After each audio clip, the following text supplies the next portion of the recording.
এই ভিডিও টিউটোরিয়ালে দেখাবো আমরা কিভাবে চালানোর মাধ্যমে ভ্যাট প্রদান করা যায়। প্রথমে হচ্ছে আমাদের এই ইউআরএলে যেতে হবে, যে ইউআরএলটা আপনারা সেভ করে রাখবেন বা আপনাদের কাছে দেওয়া আছে। এখানে যাওয়ার পরে আমাদেরকে যেটা সিলেক্ট করতে হবে যে এনবিআর এর জমার আন্ডারে মূসক, এটাতে ক্লিক করতে হবে। এরপরে দেখেন এখানে বিন নাম্বার, আমাদের বিন নাম্বারটা দেওয়া এখানে অপশনাল, বাধ্যতামূলক না, সো আমরা এটা কিছু করব না। আর সারচার্জের ধরন, এটা আমাকে যেটা বললো ভ্যাট অফিসার প্রণব সাহেব, যে দেশজ পণ্য ও সেবার পরামর্শক। এখানে আমাদের যদিও কোনো নিজস্ব প্রোডাক্ট না, এটা আমাদের কোনো দেশি প্রোডাক্ট না, আমরা বাইরে থেকে প্রোডাক্টগুলো নিয়ে আসি।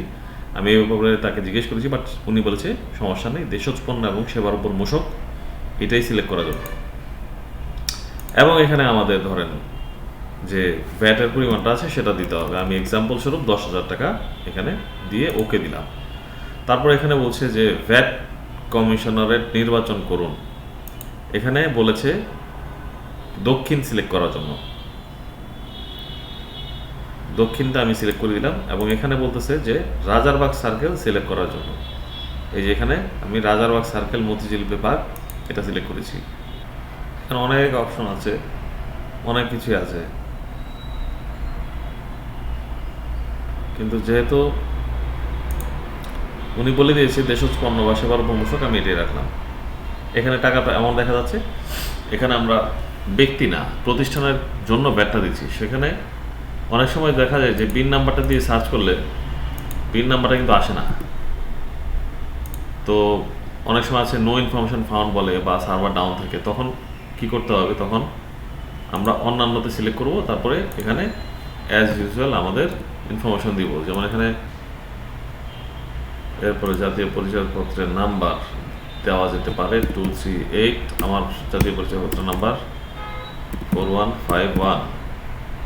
চেক এনআইডি দিলে আসে না, তখন বলছে যে আমার ডেট অফ বার্থ দিতে হবে। তো ডেট অফ বার্থ কীভাবে দিব, এখানে সিলেক্ট করে আমরা 2024 না, আমরা যাবো হচ্ছে ব্যাকে। এইভাবে আরও ব্যাকে যাওয়া যায়।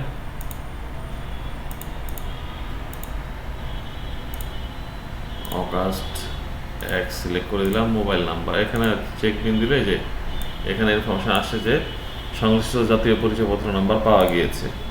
তারপর আমরা মোবাইল নাম্বার দিব, ইমেল অ্যাড্রেস দিব, এবং অবশেষে এখানে মন্তব্যে আমরা দিব যে কোন মাসের ভ্যাট। এখন এপ্রিল মাস, আমরা মার্চ মাসের ভ্যাটটা দিচ্ছি। এটা দিয়ে আমরা নগদ বা বিকাশ সিলেক্ট করে সেভ দিব। তারপরে অ্যাজ ইউজুয়াল এখানে প্রসিড করে পেমেন্ট করে দিব। পেমেন্ট করে দেওয়ার পরে আমাদের এরকম একটা চালান ফর্ম দিবে, যেটা আমরা সেভ করে রাখবো, এবং এটাই হচ্ছে আমরা প্রিন্ট করে ভ্যাট অফিসে জমা দিব। আশা করি বুঝতে পেরেছেন।